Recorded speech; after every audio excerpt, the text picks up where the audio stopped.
இந்த காஸ்டியூம் யாருன்னு கண்டுபிடிங்க பார்ப்போம். அதுக்கு முன்னாடி இன்றைக்கி டாக் போ செய்கிறது பற்றி பார்க்கலாம். ஒரு ரெக்டாங்கிள் கிளாத் துணி இந்த மெஷர்மெண்ட்டில் எடுத்துட்டு இதோட ஷார்ட்டர் எட்ஜை வந்து ஓரம் அடிச்சுக்கோங்க. அதுக்கப்புறம் வந்து லாங் எட்ஜை வந்து மடித்து அதையும் வந்து தையல் போட்டுட்டு நல்லா திருப்பி விட்டுறணும். திருப்பி விட்டுட்டு இந்த துணி வந்து நீட்டாகிறக்காண்டி நல்லா அயன் பாக்ஸை வச்சு அயன் பண்ணிடுங்க. அப்போ தான் இன்னும் நல்லா நீட்டாக இருக்கும்.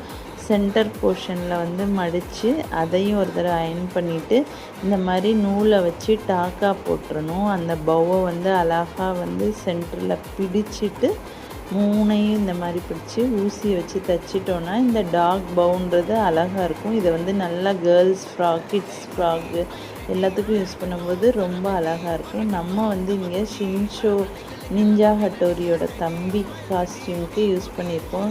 எப்படி இருக்குன்னு சொல்லுங்கள். தேங்க்யூ.